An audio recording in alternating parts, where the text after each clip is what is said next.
হিন্দুরা যাচ্ছে। হ্যাঁ, ঠিকই শুনেছেন, হিন্দু জাগরণ হচ্ছে।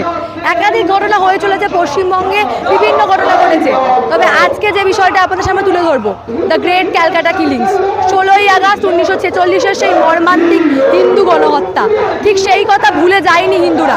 তারা সরাসরি বলছেন ভুলবো না এবং ভুলতে দেব না, যার জন্য আজকে তারা পদযাত্রা করছে। তবে অপরদিকে আমাদের রাজ্যে খেলা হবে দিবস পালন হচ্ছে এবং সরাসরি সনাতনীরা প্রশ্ন করছেন, তাহলে কি আমাদের রাজ্য কেবলমাত্র খেলা হবেতে পরিণত হয়েছে, খেলা মেলার রাজ্যে পরিণত হয়েছে? কি হয়েছে আজকে আপনাদের সমস্যাটা বলবো এবং দেখাবো কিভাবে হিন্দু জাগরণ হচ্ছে। তার জন্য এই দেখুন, সম্পূর্ণ দেখুন। নমস্কার, আমি তানিয়া, নিউজ বাংলায় আপনাদের সকলকে স্বাগত।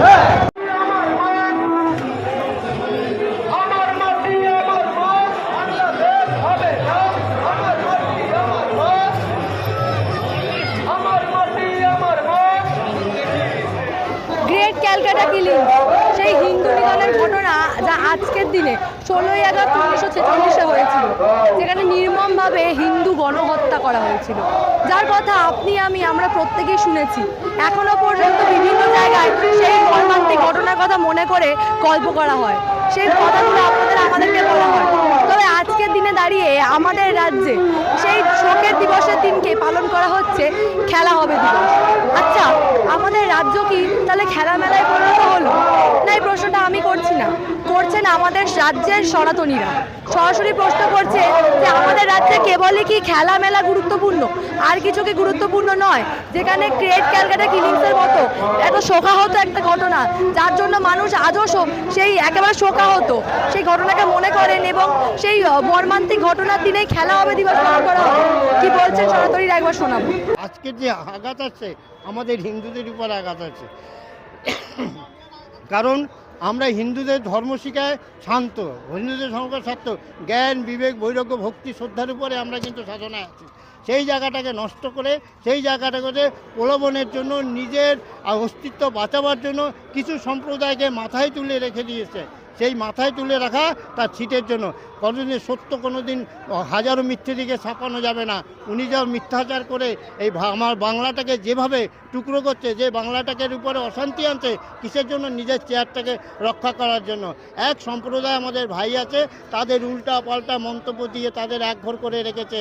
ওটা না হলে তোমাদের এই যাবে, ও আসলে এই ক্ষতি হবে, ও আসলে এই কথা, এই বিভ্রান্তি দিয়ে দিয়ে আমাদের ভিতরে মানুষের ভিতরে বিভাজন আজকের এই রাজ্য সরকার করেছে। যার জন্য আমরা খুব অসহায় বলে আজকের আমরা সাধন ভজন করবো, মঠ মন্দিরে ঠাকুরের সাধন ভজন করব। কেন আমাদের রাস্তায় নামতে, কেন আমাদের সাধুদের রাস্তায় নামতে, কেন সাধুর উপর আঘাত আছে, মন্ত্রের উপর আঘাত আছে, আমার ধর্মের উপর আঘাত আছে, তার এই রক্ষা করার জন্য আমরা আজকে রাস্তায় নেমেছি। এর প্রতিবাদ ক্লিন ক্যালকাটা, যেখানে 10 থেকে 15,000 ছেলে মেয়েকে কেটে ঝুলিয়ে রেখে দিয়েছিল সেই সোহরাবুদ্দিন আমলে, সেই ক্লিন ক্যালকাটা সেদিনকার খেলা দিবস করেছে। তার জন্য আমরা রাজ্যপাল ধনকারের কাছে 2021-এ ডেপুটেশন জমা দিয়েছি, যাতে এই খেলা দিবসটা বন্ধ করে আমাদের নতুন অন্য দিনে করাও। এটা হলো শোকের দিন আমাদের খেলা ক্লিন ক্যালকাটা, যে আজকের দিনটা, সেই দিনটার ভিতরে তারা খেলা দিবস করেছে। এর প্রতিবাদে আজকে আমরা রাস্তায় নেমেছি। আজকে আমরা যারা হিন্দু দিবস পালন করছি তারা আমরা অবশ্যই করে হিন্দু, আর মমতা ব্যানার্জি উল্টো দিকে অন্য সম্প্রদায়েরকে বাচ্চাদের মতন বল নিয়ে, বাবা দুধের গায়ে আমার বল নিয়ে তোরা একটু শান্ত থাক, বাবা তোরা আবার লেগে পড়িস না, ওই জন্য খেলা ভোলাচ্ছে, ওই জন্য বল নিয়ে ওদেরকে বের করেছে। বাচ্চা ছেলের মতো ভোলাচ্ছে, জানছে তো দুধের গায়ে তো ফট করে পেছনে পা দিয়ে ফট করে মেরে দেবে, এক্ষুনি খেলা হবে হয়ে যাবে, ওই জন্য অন্য সম্প্রদায়ের মানুষকে ওরা বল দিয়ে ভোলাচ্ছে। কি বলবো, আজকে যেখানে উনি এই বিষয়টাকে গুরুত্ব দেবেন না, এই বিষয়কে উনি গুরুত্ব দেবেন না, গোপাল পাঠার বিষয়কে উনি গুরুত্ব দেবেন না। কেন গুরুত্ব দেবেন না? কারণ গোপাল পাঠা তিনি আমাদের সকল সনাতনীদের, হিন্দুদেরকে রক্ষার যে দায়িত্ব নিয়েছিলেন, সেটা আমরা বেমালুমভাবে ভুলে গিয়েছি। আর ভুলে যাওয়ার পেছনেও একটা কারণ আছে। কারণ আমরা দেখতে পাই যে সেই দিন যদি আজকে আমরা সেই দিনটির কথা মনে রাখি, তাহলে আমাদের অনুভব হবে যে সত্যি আমরা সনাতনী, আমাদের কি করা উচিত। এইবার আমাদের কত শক্তির প্রয়োজন, কত সামর্থ্যের প্রয়োজন, সেই জিনিসটার প্রয়োজন পড়বে। এটা আমরা আজকে এই অনুষ্ঠান শুধু নয়, একটা ঐতিহাসিক ঘটনাকে আমরা স্মৃতিচারণ করলে বুঝতে পারবো আজকে আমাদের পশ্চিমবঙ্গে যে আমাদের সকল সনাতনীরা অস্তিত্বহীন হতে চলেছে, আর অস্তিত্ব রক্ষার জন্য একমাত্র উপায় হচ্ছে সকলের হৃদয়ে আমাদের আজকে গোপাল পাঠাকে বসানো। আরে ওই জেহাদি পার্টিটা, ওই তোলামূল কোম্পানিটা, ওটা হচ্ছে পিওর বাংলাদেশের পার্টি। বাংলাদেশে যেরকম ওই আওয়ামী লীগের ওপর বিএনপি চড়া হয়েছিল, এটাও কলমে হচ্ছে বাংলাদেশের ওই বিএনপির বি টিম। নয়তো আজকে এই খেলা হবে দিবস, এই জয় বাংলা স্লোগান, এগুলো কোথাকার স্লোগান? এগুলো তো একটা আমার পুণ্যভূমি তোমার জন্মভূমি এই পশ্চিমবঙ্গের স্লোগান না। এই খেলা হবে বলেই বাংলাদেশে হিন্দু নিধন যজ্ঞ শুরু হয়েছিল, জয় বাংলা বলে হিন্দুদের কাটা হয়েছিল। তাহলে তো আবার হিন্দু বাঙালিদের বুঝতে হবে যে কেন টিএমসির এই বাংলাদেশি স্লোগানগুলো এত পছন্দ। শুধু মালদা মুর্শিদাবাদ না, পশ্চিমবঙ্গের প্রত্যেকটা জায়গায়, প্রত্যেকটা কোনায় কোনায় মালদা মুর্শিদাবাদ তৈরি করে দিচ্ছে। যা পরিস্থিতি, আমরা তো একটা জেলা খুঁজে পাচ্ছি না যে সেটা মানে একদম পুরো সুচ্চ সুলভ আছে। প্রত্যেকটা জায়গায় তারা, প্রত্যেকটা কানায় কানায় তারা কী করছে না, গন্ডগোল বাঁধিয়ে দিচ্ছে, হিন্দু বিলুপ্ত করে দিচ্ছে। ওদের যা চিন্তাভাবনা, ওরা চাইছে যে এটা মুসলিম রাষ্ট্র তৈরি করবে। মমতা ব্যানার্জির চিন্তাভাবনা খুব খারাপ আছে। আগামী দিনে জানি না মমতা ব্যানার্জি ওই 14 থেকে একতলায় কীভাবে নামবেন, ঝাম মেরে নামবেন না, লিফটে নামার সময় পাবেন না, এমন পরিস্থিতি হবে। আজকে আমরা গোপাল পাঠাকে স্মরণ করছি কি কারণে? আজকে 1946 16ই আগস্ট যে ক্যালকাটা কিলিংস হয়েছিল, সেখানে কি হয়েছিল? হিন্দু নিধন হয়েছিল, হিন্দু নিধন। মেয়েদেরকে ঘর থেকে টেনে এনে ধর্ষণ করে মারা হয়েছিল।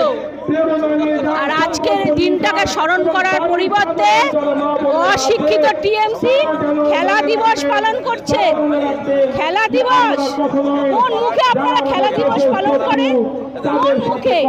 দিনের পর দিন মেয়েরা ধর্ষণ হচ্ছে, ধর্ষকদের আপনারা প্রশ্রয় দিচ্ছেন, আপনাদের লজ্জা করে না? অবশ্য আমাদের মাননীয় মুখ্যমন্ত্রী লজ্জা নেই, এটা 100% শিওর। মাননীয় মুখ্যমন্ত্রীর কোনো লজ্জা নেই, লজ্জা নেই বলেই আজকের দিনে উনি খেলা দিবস পালন করতে পারেন। শুনলেন আপনারা কিভাবে ক্ষোভ উগরে দিচ্ছেন সনাতনীরা, সরাসরি প্রশ্ন করছেন যে এই রাজ্যে হিন্দুদের আজও নিধন করা হচ্ছে। মালদা, মুর্শিদাবাদ, শামশেরগঞ্জ থেকে শুরু করে বিভিন্ন উদাহরণ দিচ্ছেন তারা। সরাসরি মমতা বন্দ্যোপাধ্যায়কে প্রশ্ন করছেন, প্রশাসনকে প্রশ্ন করছেন যে বারংবার কেন হিন্দুদের নিধন হচ্ছে এবং রাজ্যে একাধিক ঘটনা ঘটছে। অপরদিকে খেলা হবে দিবস নিয়েও প্রশ্ন তুলছেন তারা। আমরা দেখতে পাচ্ছি নির্মল মাঝির যে মন্তব্য, সেই মন্তব্যকে নিয়েও তারা একেবারে ক্ষুব্ধ, সরাসরি আক্রমণ করছেন। নির্মল মাঝি মমতা বন্দ্যোপাধ্যায়কে নিয়ে যে মন্তব্য করেছেন, তার বিরুদ্ধে সনাতনীরা কি বলছেন একবার শোনাবো। নির্মল মাঝির নামটা যিনি রেখেছিলেন, ওনার বাবা মা খুব ভুল করে রেখেছেন। নির্মল মানে কি সেইটাই উনি ভুলে গেছেন। উনি যখন অসুস্থ ছিলেন ওই কথাটা বলেছেন। উনি সুস্থ মস্তিষ্কে ওই কথা উনি বলতে পারেন না। যদি সুস্থ মস্তিষ্কে বলতেন তাহলে অন্যরকম কিছু বলতেন, উনি সেই জায়গাতে নেই। আর ওই 2 পয়সার ওই নির্মল মাঝি ফ্রড ডাক্তার, চুরি করে মেডিকেল করে, গোটা মেডিকেল কলেজ জুড়ে, এনআরএস জুড়ে, সব কটা কলেজ জুড়ে যত দুর্নীতির র্যাকেটগুলো চালায়, সে ওই জন্য ওর আপাকে, ওর খালাকে কি বলেছে? আল্লাহু আকবার বলছে। নির্মল মাঝি তার নাম মোহাম্মদ বা শেখ নির্মল না, ঠিক আছে? সব আমরা দেখছি, সব হিসাব রাখছি, পশ্চিমবঙ্গবাসীও সব দেখছে। অতএব ওদের যেটা সহজাত চরিত্র, আরে কত আর মুখোশ পরে লুকিয়ে থাকবে? মুখোশটা খসে পড়ে যাচ্ছে। শোনো, বেশি দিন না, তোমার যেটা সহজাত চরিত্র, তোমার সেটা একদিন বেরিয়ে আসবে। তুমি ওই মা মমতা এসব সেজে তুমি ধামাচাপা দিলে। সমস্ত বিষয় আপনাদের সামনে তুলে ধরলাম, কিভাবে আজকে পদযাত্রা বেরোলো, একেবারে সেই পদযাত্রার চিত্র আপনাদের দেখালাম। রাস্তা জুড়ে মানুষের সনাতনীদের ভিড় এবং পদযাত্রা করে তারা এগিয়ে গেছিলেন রানী রাসমণি পর্যন্ত কলেজ স্কোয়ার থেকে। এই যে কলেজ স্কোয়ার থেকে রানী রাসমণির পদযাত্রা, সেখান থেকে সরাসরি তারা ঠিক কী প্রশ্ন তুললেন সেটাও আপনাদের দেখিয়েছি। এবার প্রশ্ন হলো, আপনারা কী ভাবছেন এই বিষয় নিয়ে? আমাদের মূল্যবান এবং গুরুত্বপূর্ণ মতামত অবশ্যই জানাবেন দ্য নিউজ বাংলা সেকশনে এবং দেখতে থাকুন দ্য নিউজ বাংলা।